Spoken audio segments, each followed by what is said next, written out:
మరి ఈ దినము క్రిస్మస్ కాలంలో వాక్యాలు మరి చాలామంది భక్తులు దైవజనులు చెప్తూ ఉన్నారు.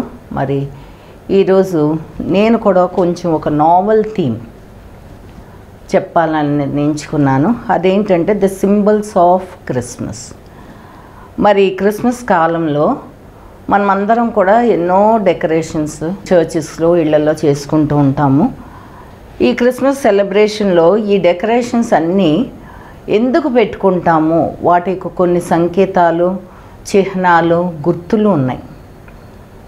చాలామందికి అవి తెలియకుండానే పెట్టుకుంటూ ఉంటారు. కాబట్టి కొంచెం తెలియని వాళ్ళకి, ముఖ్యంగా అన్యజనులు మరి క్రిస్టియన్స్ కాని వాళ్ళు అడుగుతూ ఉంటారు మనల్ని. కాబట్టి ఆ యొక్క క్రిస్మస్ డెకరేషన్స్, క్రిస్మస్కి పెట్టుకునే మన గుర్తులకి అర్థాన్ని తెలియచేయాలని అనుకున్నాను. వీటి యొక్క ప్రాముఖ్యత చాలా ఉంది, వాటి అర్థం కూడా చాలా ఉందన్నమాట. అయితే క్రిస్మస్ కాలం వచ్చే ముందే 4 వారాల ముందు యాడ్వెంట్ సీజన్ అని అంటారు. యాడ్వెంట్ వస్తుందనగానే ప్రతి సండే 4 క్యాండిల్స్ని వెలిగిస్తూ ఉంటారు. అవి ప్రేమ, love, joy, peace and hope. Love, hope, joy and పీస్కి గుర్తు అన్నమాట. అయితే ఇవి ఎందుకు పెట్టుకుంటారో candles, love, joy, peace, hope అంటే యేసు ప్రభు శరీరధారిగా వచ్చి ఈ లోకంలో జీవించినప్పుడు మరి ఆయన ఈ సుగుణాలన్నీ మరి మానవ శరీరంలో ఉన్న ఏ పాపము చేయకుండా నిరపరాధిగా మరి ఆయన ఈ సుగుణాలు, ఈ లక్షణాలన్నీ మనకి నేర్పించారు. ఈ క్రీస్తు యేసు మనసు కలిగి ఉండండి అని చెప్పారు. కాబట్టి ఈ లక్షణాలైన ప్రేమ, నిరీక్షణ, సంతోషము, మనం సమాధానాన్ని మనము అలవర్చుకోవడమే కాకుండా అవి మన జీవితాల్లో చూపిస్తూ ఇతరులకు తెలియని వాళ్ళకు కూడా నేర్పించే విధంగా ఉండాలి. కాబట్టి ఈ క్యాండిల్స్ అనేవి వాటికి గుర్తు. తర్వాత అవి లైట్, అవి వెలుగుగా మనం పెట్టుకుంటూ ఉంటాం. మరి యోహాను సువార్తలో రాయబడినట్లు 1వ అధ్యాయంలో ఆయనలో జీవం ఉండెను, ఆ జీవము మనుషులకు వెలుగై ఉండెను, ఆ వెలుగు చీకటిలో ప్రకాశించుతుంది కానీ చీకటి దాన్ని గ్రహింపకుండెను. కాబట్టి ఆయన వెలుగై ఉన్నారు. కాబట్టి మనం అందరం కూడా ఈ లోకంలో వెలుగు బిడ్డలుగా మనం జీవిస్తూ మన వెలుగుని, మన యొక్క సాక్ష్యాల్ని, మన ప్రేమని, మన నిరీక్షణని, సమాధానాన్ని ఇతరులకు పంచిపెట్టే విధంగా ఈ క్యాండిల్స్, లైట్స్ క్రిస్మస్ ట్రీ దగ్గర చర్చెస్లో అన్నీ మనం పెట్టుకుంటాం. తర్వాత next important thing Christmas tree. Christmas tree లేకుండా ఎవరు కూడా దాదాపుగా క్రిస్మస్ అనేది చేసుకోరు. ఇది కానిఫర్స్ అనే చెట్లు యొక్క జాతి మొక్కలతో పెట్టుకుంటారు. ఈ కానిఫర్స్ గ్రూప్లో ఏమేమి ఉంటాయంటే ఫర్, పైన్, స్ప్రూస్, యూ అని ఇవి ఉంటాయన్నమాట. ఈ మొక్కలు ఏంటంటే పాశ్చాత్య దేశాల్లో వింటర్ సీజన్ వచ్చేటప్పటికి, ఆటమ్ సీజన్ వచ్చేటప్పటికి ప్రతి చెట్టు ఆకులు ఎల్లోగా అయిపోయి రాలిపోతాయి. అలాంటిది ఈ చెట్లు మాత్రం ఎవర్ గ్రీన్గా ఉంటాయి. వీటికి డెత్ అంటూ ఉండదు, వాయు పోవడం అని, చనిపోవడం అంటూ ఉండవు. ఆ భయంకరమైన చలిలో, స్నోలో కూడా ఇవి సర్వైవ్ అవుతాయి. కాబట్టి ఈ ట్రీస్ని ఎవర్ గ్రీన్ ట్రీస్ అంటారు. మనం తెలుగులో మన రోజుల్లో, పాత రోజుల్లో సరుగుడు చెట్లు కొమ్మల్ని మనం కొట్టుకొని ఇంటికి తెచ్చి ఇంట్లో పెట్టుకొని వాటికి లైట్స్ అవన్నీ కూడా అరేంజ్ చేస్తాం. అయితే ఈ ట్రీస్కి ముళ్ళులాగా ఉంటాయి వీటి ఆకులు.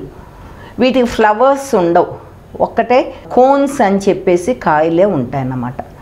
కాబట్టి ఇవి ఆ వెస్ట్రన్ కంట్రీస్లో స్టార్ట్ అయింది ఈ సాంప్రదాయము. కాబట్టి అక్కడ ఎవర్ గ్రీన్ ట్రీగా దొరికిన ఆ మొక్కల్ని వీళ్ళు క్రిస్మస్ ట్రీగా పెట్టుకున్నారు. అయితే ఇక్కడ పాశ్చాత్య దేశాల్లో మరి ఈ బుషెస్ చాలా పచ్చగా చక్కగా ఉంటాయి. కాబట్టి వాటికి అర్థము ఇవి ఎందుకు ఇంట్లో తెచ్చి పెట్టుకున్నారు అని అంటే వీటికి అర్థం ఏంటంటే వీటిని ఎవర్ గ్రీన్ ట్రీస్ అంటారు. ఇవి నిత్య జీవానికి, నిత్యత్వానికి గుర్తుగా మనం వాటిని పెట్టుకుంటాం. అలాగే ఎలాంటి పరిస్థితి అన్నా మరి అంత స్నో చలిలో కూడా ఈ సర్వైవ్ అవుతున్నాయి, మొక్కలు బ్రతుకుతున్నాయంటే ఎలాంటి పరిస్థితులు అన్నా చీకటి క్లిష్ట సమయాల్లో కూడా ఇవి నిరీక్షణకు గుర్తు. అలాగే చీకటిలో వెలుగునివ్వడానికి మరి ఈ ట్రీస్ పెట్టుకున్నప్పుడు లైట్స్ అన్నీ పెడతాం కదా, సో చీకటిలో ఉన్న ప్రజలకు వెలుగునివ్వడానికి ఈ క్రిస్మస్ ట్రీని పెట్టుకుంటాం. ఇంకా కొంతమంది కొన్ని దేశాల్లో ఏంటంటే ఏదైనా వనంలో ఉన్న జీవ వృక్షానికి గుర్తుగా కూడా ఈ ట్రీని పెట్టుకుంటారు. మరి ఈ క్రిస్మస్ ట్రీని పెట్టుకునే ఆచారము జర్మనీలో ముందు మొదలైంది, తర్వాత యూకేలో 1830 ఇయర్లో మొదలైంది, తర్వాత అది ఇంగ్లాండ్, యుఎస్, కెనడాకి వ్యాపించింది. మరి ఈ సమయంలో కొన్ని కథలు కూడా ఉంటాయి క్రిస్మస్ ట్రీ గురించి. ఒక చిన్న కథ చెప్తాను. అదేంటంటే 2 స్పారోస్ ఉంటూ ఉన్నప్పుడు ఈ స్పారోస్ అన్నీ బర్డ్స్ అన్నీ కూడా చలికాలం వచ్చేటప్పటికి అవి ఈస్టర్న్ కంట్రీస్కి మైగ్రేట్ అయ్యి వెళ్ళిపోతాయి. ఒక్క పక్షి సౌండ్ కూడా వినబడదు. మళ్ళీ స్ప్రింగ్ వస్తుందంటే ఇవన్నీ మళ్ళీ తరలి అక్కడికి వచ్చేస్తాయి అన్నమాట. అలాగ ఉంటున్న సమయంలో ఒక ఫీమేల్ బర్డ్కి రెక్కకినో కాలుకి దెబ్బ తగిలి అది ఎగరలేకపోతూ ఉంటుంది. అయితే అన్ని బర్డ్స్ వెళ్ళిపోతూ ఈ మేల్ బర్డ్ని కూడా నువ్వు కూడా వచ్చేసానంటే అది నేను రాను అని చెప్తుంది. అయితే ఫీమేల్ బర్డ్ అంటది మీరు వెళ్ళిపోండి, ఎందుకంటే చాలా ఇబ్బంది, చలి తట్టుకోలేరు, పర్వాలేదంటే లేదు. మేల్ బర్డ్ అంటదంట మగపిచ్చుక, లేదు నేను వెళ్ళను, చనిపోయినా బ్రతికినా నీతోనే కలిసి ఉంటానని చెప్పి అవి ఎక్కడ షెల్టర్ దొరుకుతుందని నడుచుకుంటూ వెళ్తున్నప్పుడు ఈ గుబ్బురుగా ఈ పైన్ ట్రీస్ ఏంటంటే పైకి ఇట్లా కోన్లా నుండి ఆ పై కొన ఆకాశానికి సూచిస్తూ హెవెన్కి సూచిస్తున్నట్టు కూడా చెప్తారు. ఆ గుబ్బురు ఆకుల్లో తల దాచుకున్నాయంట. తక్కిన పక్షులు వెళ్ళిపోయి తిరిగి వచ్చేటప్పటికి ఇవి 2 కూడా బ్రతికే ఉన్నాయంట. కాబట్టి ఈ క్రిస్మస్ ట్రీ ఒక దేవుని ఆశ్రయము, కోట, ఆశ్రయము, కొండ అని ఆ గుర్తుగా కూడా, ఎందుకంటే అదొక్కటే అలాంటి పక్షులకు కానీ ఎవరికైనా ఆశ్రయం ఇస్తుంది కాబట్టి దాన్ని క్రిస్మస్ ట్రీని ఇంట్లో పెట్టుకుంటారు. అయితే దీనికి సంబంధించిన ఒక లెజెండ్ కూడా ఉంది. ఏంటంటే ఇది ఇటర్నల్ లైఫ్కి సూచిస్తుంది. యేసు ప్రభు పుట్టినప్పుడంట ఈ ట్రీస్ కూడా స్నోతో కవర్ అయి ఉన్నాయంట. యేసుప్రభు పుట్టాడు, రాజులకు రాజు పుట్టారనే ఆనందంతో స్నో కవర్డ్ ట్రీస్ అన్నీ కూడా అలా అలా దులిపేసినాయి అంట. ఒకేసారి దులిపినప్పుడు ఆ స్నో అంతా పడిపోయి ఆ తెల్లటి వాతావరణంలో కూడా చక్కటి పచ్చటి చెట్లు కనబడ్డాయని, అందుని బట్టి ఈ పచ్చని చెట్లను ఒక ఇటర్నల్ లైఫ్కి గుర్తుగా ఇంట్లో పెట్టుకుంటారు. తర్వాత ఈ ముళ్ళుగా ఉన్న ఆకులు ఇవన్నీ ఏమో క్రీస్తు యేసు యొక్క క్రౌన్ ఆఫ్ థార్న్స్, ముళ్ళ కిరీటానికి సూచిస్తుంది అన్నమాట. అయితే ఇప్పుడు ఆర్టిఫిషియల్ ట్రీస్ వచ్చేసినాయి. మరి ఈ ఆర్టిఫిషియల్ ట్రీస్ని పెట్టుకుంటూ ఉన్నాం. తర్వాత నెక్స్ట్ స్టార్ అనేది ఎందుకు పెట్టుకుంటారు? మరి ఈ నక్షత్రాలని క్రిస్మస్ వచ్చిందంటే మనం రోడ్డు మీద వెళ్తుంటే కూడా చుట్టూ ఆ స్టార్స్ కనబడుతూ ఉంటాయి. మరి కొంతమంది జ్ఞానులు కొన్ని పుస్తకాలు ఇక్కడే స్టార్కి నక్షత్రానికి 2 కలిపి చెప్తాను. 3 వైజ్ మెన్, 3 జ్ఞానులు. వీళ్ళు స్టడీ చేస్తూ ఉన్నారంట, ఖగోళ శాస్త్రాన్ని, మత గ్రంథాలని చదువుతూ ఉన్నప్పుడు వాళ్ళకి ఒక స్టార్ అపియర్ అవుతుంది, రాజులకు రాజు పుడుతున్నాడు అని ఒక స్టార్ అపియర్ అవుతుంది అని చెప్పినప్పుడు ఈ 3 జ్ఞానులంట ఎక్కడ పుడతాడో ఆ రాజుల రాజు అక్కడికి వెళ్దామని వాళ్ళు ప్రయాణమయ్యి బయలుదేరతారు. వాళ్ళకి ఏమీ మనలా మొబైల్ ఫోన్స్ లేవు, ఎవరికి వాళ్ళే వెళ్ళాలి, ఆ రాజుల రాజుని చూద్దామని 3 వేరు వేరు దేశాల నుంచి. మరి ఆ 3 పేర్లు ఏంటంటే మెల్కియోర్ అనే ఆయన పర్షియా నుంచి బయలుదేరాడు, క్యాస్పర్ అనే ఆయన ఇండియా నుంచి బయలుదేరాడు, బల్తాజర్ అనే ఆయన అరేబియా నుంచి బయలుదేరి వాళ్ళు ఎక్కడ కలుస్తారంటే ఆ బెత్లెహేమ్ ద్వారా వచ్చి అక్కడికి వచ్చిన తర్వాత వాళ్ళకి దారి తెలియక ఎక్కడ ఈ రాజులకు రాజు పుట్టారని హేరోదు దగ్గరికి వెళ్తారు. అప్పుడు హేరోదు మంచి జ్ఞానుల్ని పిలిపించి చూస్తే ఎక్కడో వాళ్ళకి అర్థం అవ్వలేదు. అందుకని హేరోదు ఏమంటాడంటే మరి మీరు వెళ్ళి ఆ శిశువుని చూశాక నాకు చెప్పండి, నేను కూడా వెళ్ళి దర్శిస్తాను అని చెప్తాడు. కానీ వీళ్ళకి అర్థమైంది ఏంటంటే, ఈ హేరోదు రాజు, ఆ యేసు ప్రభు, ఆ రాజు పుట్టిన బాబుని హాని చేస్తారని చెప్పి వాళ్ళు వెళ్ళి ఈ శిశువుని దర్శించుకున్న తర్వాత తిరిగి ఇటు రాకుండా వేరే దారిన వెళ్ళిపోతారు. సరే, వీళ్ళు వెతుక్కుంటూ వెళ్తున్నప్పుడు ఒక నక్షత్రం ఆకాశంలో కనబడిందనమాట. ఆ నక్షత్రం పేరే స్టార్ ఆఫ్ బెత్లెహేమ్ అంటారు. సో ఈ స్టార్ ఆఫ్ బెత్లెహేమ్ కనబడి వాళ్ళు దాన్ని చూసి, ఓ ఈ నక్షత్రం ఇక్కడికి వచ్చిందని దాన్ని చూస్తే అది చక్కగా వాళ్ళని నడిపించుకుంటూ మరియా, యోసేపు ఆ సత్రంలో తలదాచుకున్న ఆ సత్రానికి పైన నిలిచినప్పుడు ఈ ముగ్గురు జ్ఞానులు లోపలికి వెళ్ళి, వాళ్ళది గొప్ప రాజులు, వైజ్ మెన్, గొప్ప వాళ్ళు, ఐశ్వర్యవంతులు, వాళ్ళు ఏం గిఫ్ట్స్ తీసుకొచ్చారంట, బంగారము, బోళము, సాంబ్రాణి. అవి తీసుకొచ్చి యేసు ప్రభు ఆ సత్రంలో ఆ పశువుల పాకలో ఉన్నప్పటికీ ఆయన రాజులకు రాజు అని సాష్టాంగపడి నమస్కరించి ఆరాధించి ఆయన్ని పూజించి ఆయనకి ఈ బహుమతులు ఇస్తారు. అప్పటి నుంచి ఈ స్టార్ అనేది మనము మన గృహాల్లో పెట్టుకుంటాం. అలాగే ఇక్కడ గిఫ్ట్స్ గురించి ఆల్రెడీ మనం మాట్లాడుకుంటున్నాం కదా. ఇది ఎప్పుడు మొదలైందంటే ఆ 3 వైజ్ మెన్ ఇచ్చిన గిఫ్ట్స్ అప్పటి నుంచి ఈ గిఫ్ట్స్ అనేది మొదలైంది. ఈ గిఫ్ట్స్ అనేవి మనం ఒకరికి ఒకళ్ళు ఇచ్చుకుంటాము క్రిస్మస్ టైంలో. కానీ మనం గుర్తు చేసుకోవాల్సింది ఏంటంటే, ఎందుకు గిఫ్ట్స్ ఇస్తున్నామంటే, దేవాది దేవుడు, తండ్రి అయిన దేవుడు తన సొంత కుమారుని మనందరి పాప ప్రాయశ్చిత్తంగా ఈ భూలోకానికి పంపించి ఆయన్ని సిలువ మీద మరణం ద్వారా, బలియాగం ద్వారా మనందరికీ పాప విమోచన, రక్షణ, నిత్య జీవాన్ని ప్రసాదించారు. అదే ద గ్రేటెస్ట్ గిఫ్ట్ అన్నమాట. అసలు ఆ గిఫ్ట్కి పోల్చి మనం ఎవ్వరం కూడా ఎలాంటి బహుమతి కూడా ఎవ్వరికి కూడా మనం ఇవ్వలేము అని మనం గుర్తుపెట్టుకోవాలి.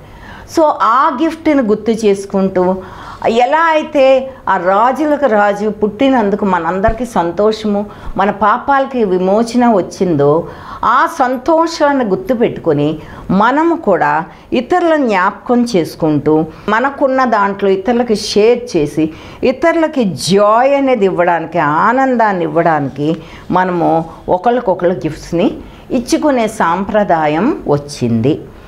మరి ఇది త్యాగానికి గుర్తు.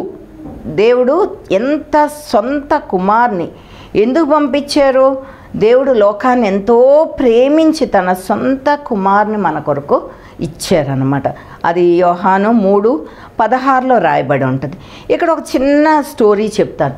ఎలా షేర్ చేసుకోవాలి, మనకున్నా లేకపోయినా ఇతరులకు సంతోషం ఇస్తే దాంట్లో వాళ్ళకి సంతోషం ఉంటుంది, మనకు కూడా హృదయపూర్వకమైన సంతోషం మనకి కలుగుద్ది. 2 కపుల్ ఉన్నారంట. ఓ హెన్రీ అనే రైటరు ఒక చక్కటి గిఫ్ట్ ఆఫ్ ద మ్యాగియన్ స్టోరీ రాశారు. దాంట్లో ఏంటంటే 2 కపుల్ ఉంటారు, చాలా పేద కపుల్. అయితే వాళ్ళ దగ్గర ఏమీ ఖరీదైన వస్తువులు కానీ డబ్బులు కానీ ఉండవు. అయితే వాళ్ళు ఏం చేశారంట, ఆవిడకేమో మంచి పెద్ద హెయిర్ ఉందంట, ఆయనకేమో ఒక వాచ్ ఉందంట, గోల్డెన్ వాచ్. దానికి చైన్ లేక ఆయన దాన్ని పెట్టుకోవట్లేదు, వేసుకోవట్లేదు అన్నమాట. అలాంటి సమయంలో వీళ్ళకి ఇది గుర్తొచ్చి ఇద్దరు ఏమి ఇవ్వాలని ప్రార్థన చేసుకుంటూ ఆలోచించుకుంటూ ఆవిడేం చేసిందంట, ఈ బ్యూటీ పార్లర్కి వెళ్ళిపోయి తన హెయిర్ కట్ చేసేసి ఆ హెయిర్ని అమ్మేసి వాళ్ళ హస్బెండ్కు ఉన్న వాచ్కి చైన్ కొందామని తీసుకుని ఇంటికి వచ్చిందండి. అయితే వాళ్ళ లైఫ్ పార్ట్నరు ప్రేమగా చాలా ఆలోచించి డబ్బులు లేవు ఏం చేయాలని ఆయనకున్న ఆ ఒక్కగానొక్క గోల్డెన్ వాచ్ని అమ్మేసి ఆవిడ హెయిర్కి మంచి క్లిప్స్ కొనుక్కొని ఇంటికి తిరిగి వస్తారు. ఆ రాత్రి వాళ్ళు ఒకళ్ళకొకళ్ళు ఈ గిఫ్ట్స్ ఇచ్చుకున్నప్పుడు ఓ ప్రక్కన ఆనందం, ఓ ప్రక్కన దుఃఖం. ఆయనేమో అయ్యో నీ హెయిర్ అమ్మేసావా అని, ఆవిడేమో నీ వాచ్ అమ్మేసావా అని. స్టిల్ వాళ్ళకి కోల్పోయిన వాళ్ళిద్దరికి చాలా సంతోషం కలిగింది. ఇలాగా ఈ ఆచారం ఇచ్చుట, గివింగ్ గిఫ్ట్స్ అనేది ఆచరణలోకి వచ్చింది. అయితే దీనికి శాంతా క్లాస్ అనే క్యారెక్టర్ను కూడా మనం క్రిస్మస్ టైంలో వింటాము, చూస్తాము. అందరూ ఆ డ్రెస్ వేసుకుని చేస్తారు, గిఫ్ట్స్ ఇస్తారు, ఇవన్నీ కూడా ఉంటాయి. అయితే ఈయన ఎవరంటే సెయింట్ నికోలస్ అని ఒక ఐశ్వర్యవంతుడు ఉంటాడు. ఆయనకి సంతానం లేదు, పిల్లలు లేరు. అయితే వాళ్ళ ఆ స్టోరీలు ఏంటంటే వాళ్ళ ఇంటి దగ్గర ఎవరో పేదరాలు పిల్లలకి పెళ్లి చేయాలని అనుకుంటుంటే డబ్బులు లేని సమయంలో ఈయన చక్కగా డబ్బులు ఒక మూట కట్టి వాళ్ళ ఇంట్లోకి ఇసిరితే వాళ్ళు సంతోషంగా పెళ్ళిళ్ళు చేసుకుంటారంట. ఆ తర్వాత నుంచి ఆయన పేదవాళ్ళందరికీ కూడా ప్రతి సంవత్సరం గిఫ్ట్స్ ఇస్తూ ఉంటారు. అదే ట్రెడిషన్ క్యారీ ఆన్ అవుతూ ఆ శాంతా క్లాస్ ఆ డ్రెస్ ఒకటి క్రియేట్ చేసి Shanta class every year gifts పంపుతారు అని చెప్పేసి వెస్ట్రన్ కంట్రీస్లో అయితే చిమ్నీలోంచి దిగి ఇచ్చెళ్తాడు ట్రీ కింద పెట్టేసి అని. పొద్దున్నే పిల్లలందరూ లెటర్స్ రాస్తారు, శాంతాకి వెయిట్ చేస్తూ ఉంటారు. పొద్దున్నే వచ్చి అవి ఓపెన్ చేసుకుని సంతోషపడతారు. అయితే శాంతా క్లాస్ క్యారెక్టర్ లేదు అని చిన్నపిల్లలకు తెలియదు కానీ పెద్దవాళ్ళకి తెలుసు, అదే కొంచెం పెద్ద పిల్లలకు తెలుసు. పేరెంట్సే శాంతా క్లాస్కి లెటర్ రాయండి అని వీళ్ళ చేత చెప్పించి వాళ్ళకి కావాల్సినవి అన్నీ కూడా వాళ్ళు కొని చెట్టు కింద పెడుతూ ఉంటారు. కాబట్టి ఈ శాంతా క్లాస్ అనే క్యారెక్టరు అది కూడా చాలా సంతోషంగా వెస్ట్రన్ కంట్రీసే కాదు మనకు కూడా అది ప్రాచుర్యంలోకి వచ్చింది. తర్వాత బెల్స్. ఈ బెల్స్ అనేవి ఎందుకు పెట్టుకుంటామంటే యేసు ప్రభు పుట్టినప్పుడు దూతలో గొల్లలకి కనబడి చక్కటి పాటలు పాడుతూ ఈ శుభవర్తమానాన్ని చెప్తారు. అప్పటి నుంచి ఆ యొక్క ఏదన్నా శుభం అన్నా ఏదన్నా ఆ బెల్స్ కొట్టి చర్చెస్లో అవన్నీ కూడా అవి చెప్తూ ఉంటారు. కాబట్టి ఈ బెల్స్ మ్రోగించడం అనేది ఒక ఆచారంగా జరిగింది. ఆ బెల్స్ని గుర్తుగా మనం ట్రీ మీద ఇంట్లో కూడా పెట్టుకుంటూ ఉంటాం. ఇంకా క్యాండీ కేన్స్ అంటారు. క్యాండీ కేన్స్ అంటే ఇట్లా వంపు ఉండి నడిచే వాకింగ్ స్టిక్ లాగా ఉంటుంది క్యాండీ కేన్స్ అని. అదేంటంటే అది చక్కగా స్వీట్తో చేస్తారు, చేసి దాని మీద చక్కగా డెకరేట్ చేసి రిబ్బన్ కట్టి మనం అంటే యాక్చువల్గా బొమ్మలు కూడా పెడతా ఉంటాం, చిన్న చిన్ని అమ్ముతారు మనకి క్రిస్మస్ డెకరేషన్కి. అలాగే వెస్ట్రన్ కంట్రీస్లో ఆ స్వీట్లు అలాగే చేసి అమ్ముతూ ఉంటారు, చాలా అందంగా ఉంటాయి. పిల్లలకి అవి ఇచ్చినప్పుడు చాలా సంతోషంగా they are a part of Christmas అన్నమాట. అయితే ఇది దేనికి సూచిస్తుందంటే యేసు ప్రభుని ఒక మంచి కాపరి అని అనుకుంటాం. ఈ కాపర్లకి వాళ్ళ దగ్గర ఆ ముళ్ళకర్ర అనేది ఉంటుంది. అది వాళ్ళు గొర్రెలను మేకల్ని నడిపిస్తూ అవి పక్కకి వెళ్తుంటే ఆ శబ్దం చేసి వాటిని ఇలాగా ఆ కొంకితో ఇలా లాగుతూ ఉంటారు, చూపిస్తూ ఉంటారు. లేదా ఎక్కడన్నా ముళ్ళ పొదల్లో అవి చిక్కుపోతే దాన్ని ఉపయోగించుకుని తీస్తారు. కాబట్టి యేసు ప్రభు ఒక మంచి కాపరిగా గుర్తుగా ఈ క్యాండీ కేన్స్ని కూడా ట్రీ మీద అరేంజ్ చేసుకుంటారు. తర్వాత రీద్ అంటే మీకు తెలుసుగా ఒక రౌండ్గా ఉంటుంది ఆకులతో, దానికి బెర్రీస్ ఉంటాయి, రిబ్బన్స్ ఉంటాయి. అవి ఎక్కువగా మనకు డోర్కి ముందు క్రిస్మస్ టైంలో డోర్ ముందు ఒక ఆహ్వాన సూచికగా దాన్ని మనం తగిలిస్తూ ఉంటాం. అవి కూడా ఇంకా ఆ టైంలో దొరికిన ఆ పైన్ ట్రీస్ ఆ ముళ్ళ ఇయ్యే కాబట్టి ఆకులు కొమ్మలే కాబట్టి వాటితోనే తయారు చేసి హాలీ అని ఒక చెట్టు ఉంటుంది, దానికి మాత్రం ఎర్ర కాయలు వస్తాయి, చాలా అందంగా ఉంటాయి. ఆ హాలీని పెడతారు. పాయిన్సెట్టియా అని ఒక ఫ్లవర్ ఉంటుంది, అది కూడా ఇప్పుడు ఎక్స్ప్లెయిన్ చేస్తాను. దాన్ని కూడా దీనికి అటాచ్ చేసి ఈ రీడ్స్ని తయారు చేసి ఈ రీడ్స్ని కూడా గిఫ్ట్స్గా ఇచ్చుకుంటారు, ఇంటి ద్వారం దగ్గర పెట్టుకుంటూ ఉంటారు. రెడ్ రిబ్బన్స్తో వాటిని అలంకరించి మరి క్రిస్మస్ యేసు ప్రభువును వాళ్ళ హృదయాల్లోకి వారి గృహాల్లోకి ఆహ్వానించుకోవడానికి మరి ఈ యొక్క రీడ్స్ని కూడా అరేంజ్ చేస్తారు. తర్వాత పాయిన్సెట్టియా, ఆ ప్లాంట్ ఏంటంటే అది ఒక క్రిస్మస్ ఫ్లవర్, మీరందరూ చూసే ఉంటారు. క్రిస్మస్ టైంలో అది చిన్న మొక్క, అది ఆకులు రెడ్గా తయారవుతాయి, గ్రీన్ ఆకులు రెడ్గా తయారవుతాయి. ఈ మొక్క కూడా క్రిస్మస్ టైంలోనే ఉంటుంది. ఆ పైన రెడ్గా టర్న్ అయిన దాన్ని మధ్యలో ఇంకా చిన్న ఈ రౌండ్ బాల్స్ లాగా వస్తాయి, దాన్ని క్రిస్మస్ ఫ్లవర్ అని అంటారు. కాబట్టి ఆ క్రిస్మస్ ఫ్లవర్ని గుర్తుగా ఇళ్లలో మనం పెట్టుకుంటాం క్రిస్మస్కి. ఇది ఈ పాయింసెటియా ప్లాంట్ దేనికి గుర్తు అంటే it's the star of Bethlehem అని, స్టార్ షేప్లో ఉంటుంది కాబట్టి స్టార్ ఆఫ్ బెత్లెహేమ్ని గుర్తుపెట్టుకుని దాన్ని పెడతారు. అలాగే వింటర్ సీజన్లో ఎర్రగా ఆకులు రెడ్గా మారినప్పుడు యేసు ప్రభు రక్తాన్ని అది సూచిస్తుంది. తర్వాత ఈ మొక్కలను క్రిస్మస్ టైంలో ప్రేమకి, love, hope and good will దానికి సూచనగా ఈ పాయింసెటియా మొక్కల్ని పెట్టుకుంటారు. నేను కూడా పెట్టుకున్నాను. అంటే చాలా ఇష్టం నాకు క్రిస్మస్ టైంలో, ఎంత ఖరీదన్నా ఆ మొక్కను కొని ఇంట్లో పెట్టుకుంటా. అది తర్వాత అది గుడ్ విషెస్కి, సంతోషానికి, సెలబ్రేషన్కి గుర్తుగా ఈ మొక్కల్ని పెట్టుకుంటాం. అయితే ఈ మొక్క పాయింసెటియా అనే మొక్క కూడా ఒక చిన్న లెజెండ్ ఉంది. లెజెండ్ అంటే పాత రోజుల్లో అది నిజంగా జరిగిందో కాదో మనకు తెలియదు, కానీ ఈ లెజెండ్లు ఏంటంటే ఒక చిన్న పిల్ల అంట, పేద పిల్ల, దేవునికి ఏమి ఆఫర్ చేయలేక బయట దొరికిన కొంచెం పిచ్చి మొక్కలు లాంటి వీడ్స్, ఆ పువ్వులు ఏవో తీసుకొచ్చేసంట దేవుని చర్చ్ ఆల్టర్ మీద పెట్టి ప్రేయర్ చేసుకుందంట. ప్రేయర్ చేసుకుంటే ఆ పిచ్చి మొక్కలు, ఆ వీడ్స్ ఏమైనాయి అంట చక్కగా పాయింసెటియా ఆకుల్లాని మారినాయని ఆ పాయింసెటియా కూడా ఆ ఇంపార్టెన్స్ని ఇస్తారు. అలాగే హాలీ అనే మొక్క ఉంటుంది. ఆ హాలీని కూడా ఈ డెకరేషన్స్లో వాడుతూ ఉంటారు. హాలీకి చెప్పాను కదా, అది పచ్చగా ఉన్నా కూడా దానికి చిన్న చిన్న రెడ్ బెర్రీస్ లాని వచ్చి భలే అందంగా ఉంటుంది కాబట్టి వాటిని కూడా ఈ క్రిస్మస్ డెకరేషన్స్లో వాడుకుంటారు. మరి మీరందరూ ఇవన్నిటిని చూసే ఉంటారు కదా, ఎందుకంటే మనం అందరం కూడా ఈ షాప్స్లో అమ్ముతూ ఉంటారు, ఆ డెకరేషన్స్ కొనుక్కుంటాము, ట్రీని పెట్టుకుంటాము, అరేంజ్ చేసుకుంటూ ఉంటాం. కాబట్టి వీటన్నిటి వెనక ఏంటి దాని అర్థాన్ని మనం గ్రహించుకుంటూ మరి మనం Christmas trees, stars, candy canes, poinsettia, holly ఇవన్నీ కూడా ఈ పైన్ ట్రీస్ ద్వారా వచ్చిన ఈ డెకరేషన్స్ అన్నిటిని కూడా మనం వాడతాం.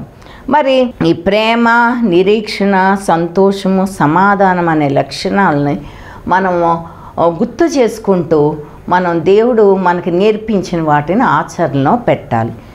మరి ఈ రోజుల్లో ఏమవుతుందంటే చాలా వరకు మనుషులు క్రిస్మస్ వచ్చిందంటే ఎంతసేపు ఇల్లు శుభ్రాలు చేసుకోవడం, షాపింగ్లకు వెళ్ళడం, ఈ డెకరేషన్స్ ఇవన్నీ చేస్తూ ఉంటారు. కానీ ఇవి అంత ముఖ్యం కాదు. అంటే మనం ప్రయారిటీ యేసు ప్రభు ఒక పుట్టుక్కి ఇవ్వాలి. మరి ఆయన జన్మించకపోతే, ఆయన సిలువ మీద మరణించకపోతే మనకి రక్షణ, నిత్య జీవం వచ్చేది కాదు. కాబట్టి ఆయన జన్మించిన దాన్ని జ్ఞాపకం చేసుకుంటూ మన హృదయాంతరాల్లో నుంచి ఆయన్ని ఆరాధిస్తూ, సేవిస్తూ, యేసు ప్రభు పుట్టినందుకు స్తుతులు చెల్లించుకుంటూ బ్రతకాలే. కానీ ఈ లోకపరమైన ఇవన్నీ కూడా అంత ముఖ్యం కాదు. అఫ్కోర్స్ సంతోషంకి, సెలబ్రేషన్కి పెట్టుకోవచ్చు, కానీ ప్రయారిటీ దానికి ఇవ్వకూడదు. కానీ యేసు ప్రభుని మన హృదయాల్లోకి ఆహ్వానించుకోవాలి.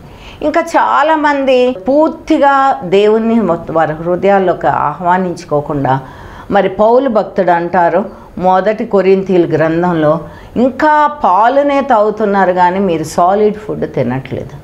అంటే ఇంకా బాలుడైన యేసుని మనం ఆరాధిస్తున్నాం, కానీ ఇంతగా దేవుడు లోకానికి చేసిన గొప్ప త్యాగాన్ని, మన పాపాలకి విమోచనని మనం గుర్తు చేసుకోవట్లేదు. ఆయన మన పాపాలను బట్టి మనకు ప్రతీకారం చేసే దేవుడు కాదు. కాబట్టి ఆయన అంట మన తూర్పుకి పడమటకి ఎంత దూరం ఉందో అంత దూరపరిచి ఉన్నారు. ఆయన వీపు వెనక మన పాపాలని పడేసి మనకి విమోచన, రక్షణ, నిత్య జీవాన్ని మరి ఇచ్చారు అని ఆయన బ్రతికిన కాలంలో ఏమేమి బోధించారో, దేవుని గ్రంథంలో ఏమేమి బోధించారో అవన్నీ మనం నేర్చుకుంటూ వాటి ప్రకారం జీవించాలి. ఆయన ఒక్కటే కోరుకుంటున్నారు, మీరు దేవుని పూర్ణ హృదయంతో ఆయన్ని సేవించండి, నీ పొరుగు వారిని ప్రేమించండి. మరి మనం ఇవన్నీ చేస్తున్నామో లేదో ఆలోచించుకుంటూ మరి ముందుకు సాగుదాము. అంత్య దినాల్లో ఉన్నాము, ఎన్నో సూచనలు జరుగుతున్నాయి. కాబట్టి ఇప్పుడు మనం రెండవ రాకడ కొరకు మనం సిద్ధపడాలి. అంతేగాని ఇంకా క్రిస్మస్ అని బాల్డ్ అయిన యేసుని ఆరాధించడం కాకుండా రెండవ రాకడలో ఆయన వస్తున్నాడని గ్రహించి అందరం గొప్ప సిద్ధపాటు కలిగి, ఎలా అయితే గెత్సెమనే తోటలో యేసు ప్రభు ఎంత సిన్సియర్గా ప్రేయర్ చేసుకున్నారో, చెమట రక్తంగా మారేంత సిన్సియర్ ప్రేయర్ చేసుకుని సిద్ధపాటు పడ్డారు. కాబట్టి మనం అందరం కూడా ఆ సిద్ధపాటుతో ఉండి దేవుణ్ణి మన హృదయాల్లోకి ఆహ్వానించుకుని ఎత్తబడే గుంపులో ఉండాలి.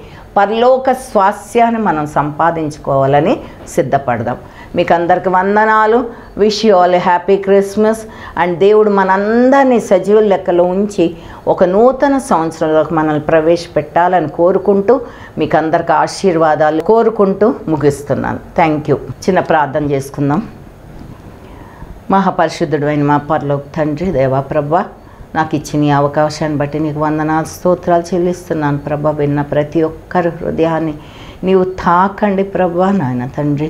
ఇదిగో ప్రభా, మేమందరం ప్రభా నాయన నీ రెండో రాకడ వరకు సిద్ధపడ్డానికి సహాయం చేసిన ఆయన పరలోక స్వాస్యాన్ని ఎత్తబడే గుంపులో ఉండడానికి, పరలోక స్వాస్యాన్ని పొందుకోవడానికి మమ్మల్ని అర్హులుగా చేయమని నాయన, మేము మంటివారమని జ్ఞాపకం చేసుకోండి. మేము అయోగ్యులం ప్రభా. అయినప్పటికీ నాయన నీ ప్రేమ చేత ప్రభా మా పాపాలను క్షమించి, ఆవగింజంత విశ్వాసం ఉన్నా కూడా నాయన ఆ చిన్న విశ్వాసాన్ని యాక్సెప్ట్ చేసి మాకు పరలోక స్వాస్యాన్ని దయచేయమని, ఆ సిద్ధపాటును మాకు దయచేయమని యేసయ్యపేట వేడుకొని ప్రార్థిస్తున్నాను తండ్రి. Amen. Praise the lord everyone.